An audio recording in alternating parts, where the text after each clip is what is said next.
Imbis na maging haligi ng tahanan, isang tatay sa Pangasinan ang sumira at sumunog sa kanilang bahay. At ang mas malala pa, pinagsasaksak niya ang kanyang mga anak. Bakit nga ba haligi ng tahanan ang tawag sa mga tatay? Sabi ng marami, sila kasi ang nagbibigay ng suporta at tagaprotekta sa kanilang pamilya. Pero paano kung si tatay mismo ang nanakit sa kanyang mga anak habang sila ay walang kalaban-laban? Ako po si Monica T. De Guzman. Nakatira po kami sa Parayo San Carlos, Pangasinan. 7 po kami magkakapatid. Pangalawa po ako sa mga kapatid ko. Bago pala ang trahedya ay nagpaparamdam na ang suspect na si Marcelo De Guzman na may gagawing hindi maganda. Pero hindi ito sineryoso ng kanyang mga anak.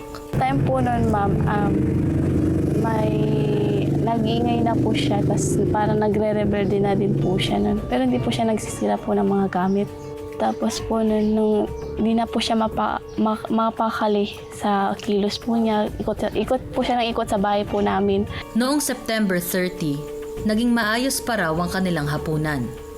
Kaya di nila inaasahan na sa gabing iyon, may mangyayaring hindi maganda sa kanilang pamilya. Nung time po nun, sabay-sabay po silang kumain nun, nung time na po yun.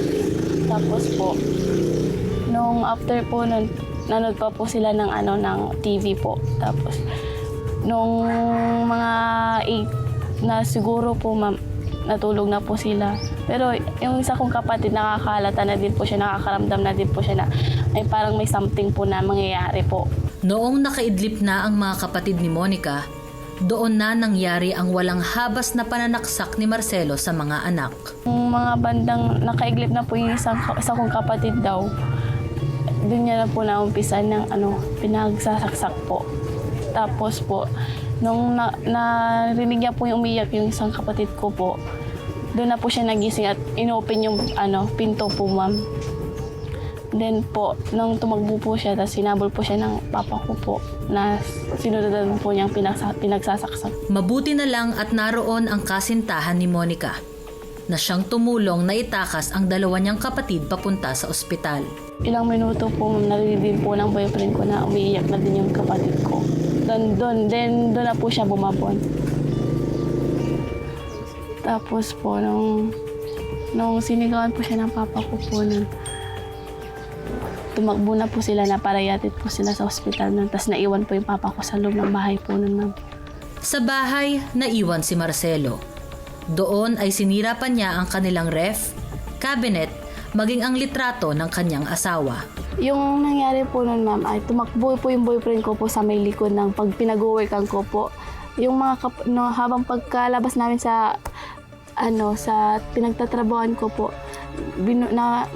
pagkabungad po sa labas po ay nakita ko na yung kapatid ko na sa kalsada na po. Malayo na po sa bahay po namin nung pagtagbo nila kasi natatakot na din sila ata nun. Tapos po nun, hanggang sa may tricycle na dumaan nun, pinara po namin tapos yung natin na namin sa may hospital. Ang mga kapatid ni Monica, nagtamo ng maraming saksak mula sa sarili nilang tatay. Kapatid ko na si Miguel De Guzman, 14 years old, ay nakatamo ng 11 na saksak.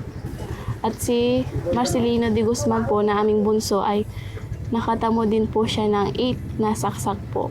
Apat po kami sa ER po na nun. Tapos po yung mga natamo po nilang saksak sa may batok, sa may dibdib po, tapos sa may muka, tapos sa malapit po sa mata, tapos dito din po. Pero hindi lang pala ito ang trahedyang kinakaharap nila. Habang nasa ospital kasi, sila Monica ay mayroon pang natanggap na masamang balita. Ma'am, nasa ospital na po kami nung nabalita na namin po na sunog na po yung bahay. Sunog na po. Nung time na po. Pero may nagsasabi din po na doon niya daw inumpisan sa may tricycle po niya na sinunog po. Kasi nadamay na din po yung mga bahay po namin. Noong mga panahong iyon, takot na lang ang nararamdaman niya. Kaya tinawagan na niya agad ang kanyang kuya at nanay. Time po nun, ma'am, tinawagan ko po yung kapatid ko po na tumitira po dito sa May Palyas para sabihin yung relatives ng mama ko po na pumunta sa ospital nun. Nung dumating na po sila, doon po nila nalalaman. Tapos tinawagan ko na din yung mama ko na galing din po sa trabaho nun. Kakaut niya lang din po. Ang nanay ng mga biktima pumayag ding magbigay ng salaysay. Asawa ko po si Marcelo de Guzman. Kasal po ako sa kanya. 23 years na kami nagkasama. May 7 kaming anak. 2 babae, 5 lalaki. Nung matanggap ni Shirley ang nakakabahalang balita, ay kakauwi niya lang sa bahay ng kanyang kuya. Sa September 30 ng gabi, tumawag yung anak ko sa hipag ko kasi naka-off yung cellphone ko. Kararating ko lang sa work yun. Nandun ako sa taas.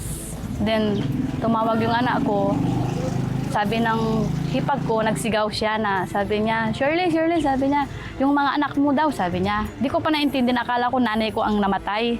Sabi ko tapos ng babae, hindi, yung mga anak mo sinaksak, sabi. Ang asawa mo, sabi niya, di dali-dali akong bumaba. Then nung nakausap ko na anak ko, Mama, si Miguel, Mama. Kasi si Miguel, 50-50 na siya, sabi niya. Naiyak na ako, nagsumigaw na ako doon. Tapos, hindi pa ako nakabihis noon eh. Kaso sabi ko, kasi sa Taranta ko, sabi ko, biyabiyahin na ako uli. Biyabiyahin na ako, sabi ko. Sabi ng kuya ko, kasi doon ako nakatira eh. Sabi ng kuya ko, kung biyabiyahin ka, sasama na kami, sabi niya. Matindi ang pag-aalala noon ni Shirley sa kanyang 2 anak dahil critical na ang lagay ng mga ito. Bimiyahim na po ako, kasama ko si kuya sa Kasipag. Yun, patuloy pa rin ako umiiyak. Umiiyak ako kasi pakiramdam ko baka mamatay yung 2. Tapos may sinabi pa ako na masama sa asawa ko talaga, papatayin kita pag namatay yung anak ko, sabi ko. Sa init ng ulo ko yun, sa puso ko yun. Mas lalo pa siyang nag-alala nang malamang ang isa sa mga anak ay sumusuka na raw ng dugo. Huwag kayong umiyak, sabi ko, magdasal lang ka ako. Walang posible sa Diyos. Baka ipagdasal nyo na walang matamaan na organ ka ako.